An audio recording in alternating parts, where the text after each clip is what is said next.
the beginning of time, people have been conducting experiments. Some have prevailed, and others not so much.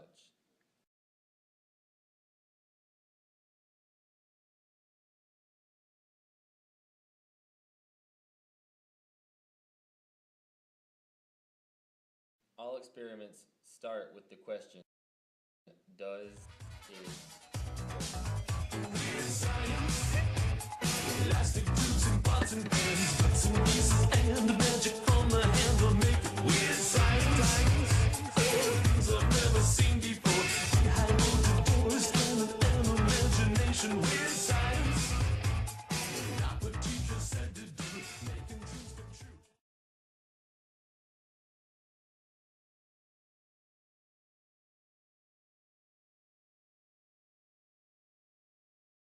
Going. So rumor has it that if you drop Mentos into a carbonated drink, the drink will basically explode with bubbles.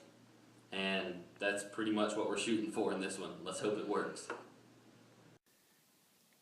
Okay, I'm going to jump 3 Mentai into each Sprite, Coke, and Diet.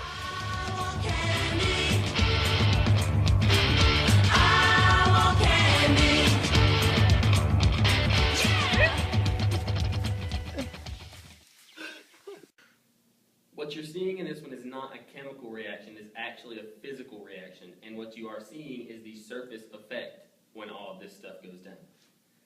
And you see it did work with all the carbonated drinks that we had, however it worked better with the Diet Coke. The reason for that is because Diet Coke has quite a bit more carbon dioxide than the other two drinks. More than almost any drink, actually. And when you drop a Mento in it, well, Mentos have all these little like nooks and crannies in them. And so whenever you drop it in there, the carbon makes bubbles trying to fill these nooks and crannies. And since it's heavier than the rest, or more dense than the rest of the drink, it drops to the bottom. And it's making bubbles the whole time as it's going down, and you all know whenever you blow bubbles, like blowing bubbles in a thing of bubbles, it overflows with bubbles. So it pressurizes all these bubbles out of the top of the drink bottle, shooting it into the air. That is not the only example of this, though. Another example would be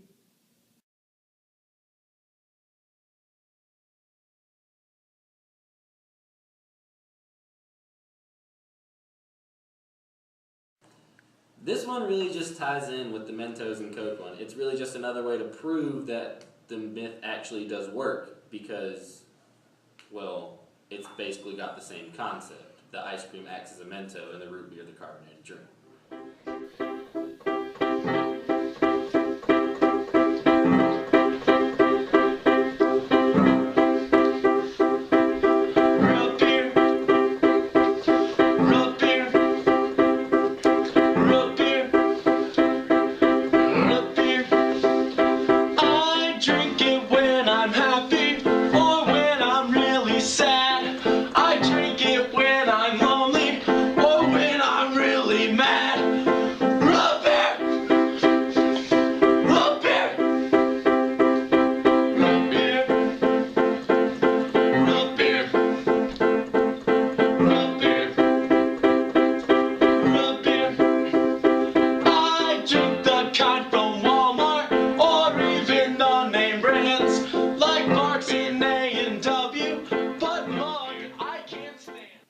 The root beer floats. The way that this relates to the Mentai and Coke or carbonated drink experiment is because, well, as we all know, when you drop a Mento into the Coke, the carbon in the drink tries to fill all the divots in the Mento, which causes it to fizz, and as the Mento falls, it makes more and more bubbles, pressurizing them out of the top of the bottle.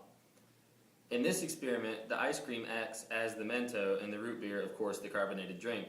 And when you put the root beer in, or the ice cream into the root beer, it does exactly what it would do if you put a Mento in it. It tries to fill all the holes in. Do not try this at home, but you do. Do not be allergic to fire. Do not burn yourself. Make sure your parents are not home. Do not set your friends on fire. And if you do not videotape them. Throw water on them. That's it.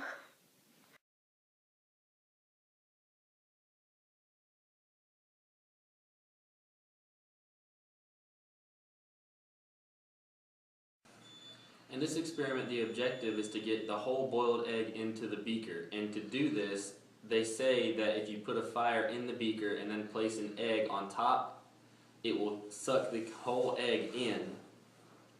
And that's what we're going for. It's going. Alright, you're good.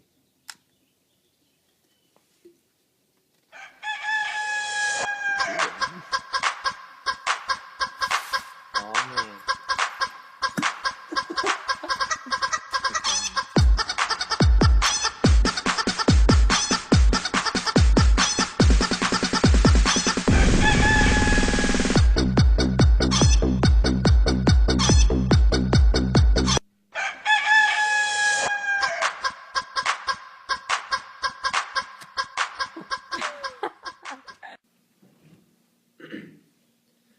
The egg in beaker experiment.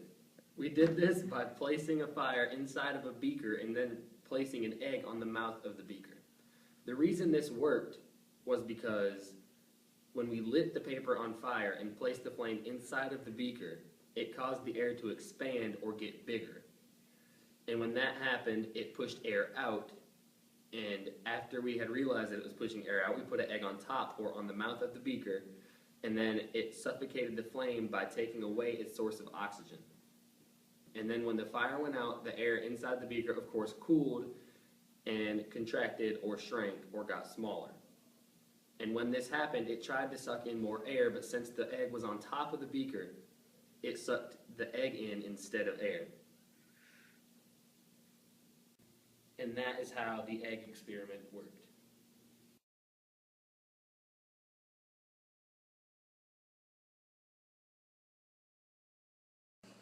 So this one is more or less a challenge than an experiment, but there is some science thrown in there. The purpose of this is to get a friend and ask them if they can, well, challenge them to get a coin out of a plate when the coin is submerged in water in the plate. And to do this, they say that if you put a match in a cork and then put the cork on the plate, light the match, put the cup on the cork in the water, that it'll suck the water into the cup and you'll be able to get the coin, no problem. You shake my nerves and you rattle my brain. Too much love drives a man insane. You broke my will, but what a thrill. Goodness and gracious, great balls of fire. I like the duck upon I thought it was funny. You came along and moved me, honey. I changed my mind. This love is fine. Goodness and gracious, great balls of fire. Kiss me, baby. Ooh, it feels good. Hold me, baby. I want to love you like a lover should. You're fine. So kind. The plate, coin, and match experiment. The reason this worked was because, well, it basically had the same principle as the egg experiment. When the match went out, it caused the air to shrink. And that caused the water to be sucked into the glass, removing it from the coin, what made it possible to get the coin out without getting your finger wet.